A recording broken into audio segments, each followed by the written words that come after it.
Est-ce que vous saviez que depuis 1994, les 4 Fantastiques seront les premiers à atteindre autant d'adaptations cinématographiques sur grand écran, les premiers étant Spider-Man avec 3 adaptations, et les 4 Fantastiques, ça va être une première, j'ai envie de vous dire. Tous les deux, je m'appelle Steven et aujourd'hui enclenchage vers une bande de super-héros dont je n'ai jamais parlé jusque-là et que j'apprécie énormément. Mesdames et messieurs les dos, faites un énorme tonnerre d'applaudissements s'il vous plaît pour les 4 Fantastiques. Alors c'est pas nouveau, ça fait excessivement longtemps qu'on entend quelques petites rumeurs par-ci par-là, laissant penser que les 4 Fantastiques prochainement seraient enfin adaptés dans le MCU, puisque rappelez-vous, Disney a eu les droits des personnages très récemment encore. Jusque là, on n'avait que de simples théories, mais aujourd'hui, les choses changent, on a enfin quelque chose à gratter, j'ai envie de vous dire. Et vous allez comprendre qu'avec ce que je vais vous présenter, oui, les 4 Fantastiques seront très prochainement dans le MCU. Du coup, je vais vous expliquer tout ça, on va également théoriser, vous savez que je peux pas m'en empêcher, concernant la façon dont ils vont être introduits justement dans ce prochain MCU. Bienvenue dans cette vidéo qui me passionne personnellement et qui j'espère vous passionnera aussi, c'est parti.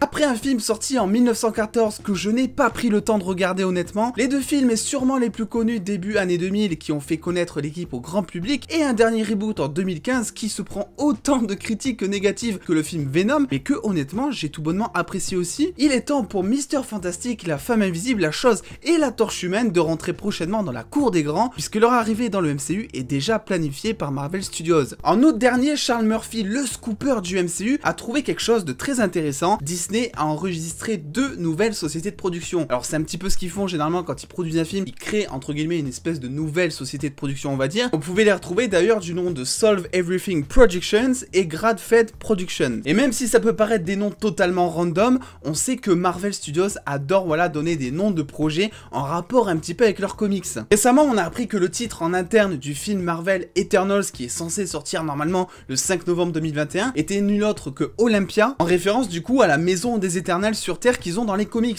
Concernant ce fameux titre Solve Everything Productions, les fans de comics auraient déjà trouvé un certain lien avec cette page tirée tout droit des comics et reprenant mot par mot le nom de la nouvelle société de production qui faisait lien directement avec un arc narratif des comics paru en 2008 qui, vous allez voir, on va en parler un peu plus tard, est une histoire qui aurait entièrement sa place dans le futur du MCU. Quant au deuxième titre, celui-ci sera en lien direct avec la série Blade, aussi dans les cartons de Marvel rappelez-vous, qui ferait référence à la façon dont les vampires traitent parfois les humains comme du bétail par exemple. Ça on en parlera peut-être dans une vidéo dédiée un peu plus tard. Pour revenir du coup aux 4 Fantastiques, honnêtement quand j'ai vu la news je pensais pas en faire vraiment une vidéo, mais j'ai un petit peu creusé et je me suis dit mais what the fuck, c'est insane tout ce qu'il y a d'intéressant à théoriser là-dedans. Et vous allez voir que quand on fait certains liens avec le comics, avec justement ce petit titre Solve Everything, il y a plein de choses qu'on apprend et c'est fort probable qu'on va avoir droit à un film. Déjà on apprend que l'expression Solve Everything, ou en français résoudre tout, oui c'est un peu moins classe d'un coup, fait en fait directement lien avec un arc des comics qui s'appelle lui-même Solve Everything. Dans cette histoire, Mr. Fantastic construit une machine appelée The Bridge, ou le pont en français, qui lui permet d'observer le multiverse afin de trouver certaines solutions à ses problèmes. Il s'aperçoit alors que des machines similaires à la sienne ont été créées sur d'autres terres. Déjà, si vous suivez la chaîne régulièrement, ou même si vous avez vu ma vidéo Tout savoir sur WandaVision, ou même si vous êtes juste un énorme gros fan de Marvel, il y a déjà quelque chose qui vous a titillé dans ce que je vous ai dit, le multiverse. Et c'est là du coup où tout prend sens, j'ai envie de vous dire, le multiverse qui sera l'énorme enjeu de la prochaine phase du MCU, tellement complexe à installer, tellement de possibilités, et justement, les 4 Fantastiques en seraient peut-être une de ces possibilités. Bon déjà, clairement, avant de se surhyper un maximum, je vous le dis, les 4 Fantastiques, ça sera pas minimum avant 2023, ça c'est clair et net, parce qu'effectivement, s'ils se servent du multiverse dans le film, il faut d'abord faire comprendre aux spectateurs quels sont les enjeux, les forces, les faiblesses, les trucs cool du multiverse qui peuvent se passer. C'est d'ailleurs pour ça que je pense que Doctor Strange, considéré pour l'instant comme étant le seul dans le MCU à manipuler le multiverse, sera présent dans les 3 prochains projets du MCU en date, WandaVision, Spider-Man 3 et Doctor Strange 2, pour peut-être avec ce dernier film prévu pour mars 2022, clôturer vraiment l'introduction au multiverse. Ces 3 films vont en effet pour moi permettre de nous faire comprendre les bases du multiverse, montrer les différentes terres en même temps, ou encore faire coexister un seul personnage avec plusieurs versions différentes. Alors effectivement, quand on parle de multiverse, c'est un peu ce qui est beau, c'est un petit peu ce qui est compliqué aussi, tout est vraiment possible en termes de théories. Moi je veux dire quelque chose, c'est que je pense que les 4 Fantastiques sont déjà des héros à l'heure actuelle, mais sur une autre terre dont on n'a pas encore connaissance. Parce que perso, s'ils faisaient partie de la même terre, je les vois très mal rester inactifs au moment justement dans Endgame et dans Infinity War où Thanos est en train de démonter complètement la moitié de l'humanité. Après on peut aussi très bien considérer qu'à ce moment-là, les 4 Fantastiques ne sont pas encore 4 Fantastiques, ils sont juste des gens normaux qui n'ont pas encore reçu leur pouvoir, que c'est donc pour ça qu'ils n'interviennent pas dans Infinity War et Endgame. Mais personnellement, ça reste mon point de vue, vous me donnerez le vôtre évidemment en commentaire, je pense que c'est pas vraiment digne de Marvel Studios. Parce que tout simplement, ça voudrait dire réexpliquer pour une 4e fois encore au cinéma comment les 4 Fantastiques ont obtenu leur pouvoir. Et si je prends l'exemple de Spider-Man Homecoming ou encore Civil War, vu que c'est dedans qu'il a été aperçu pour la première fois dans le MCU, ils ont été assez intelligents pour éviter de nous montrer encore et encore que Peter Parker se faisait mordre par une araignée. Quand Tom Holland a débarqué dans le MCU, il avait déjà ses pouvoirs depuis quelques mois,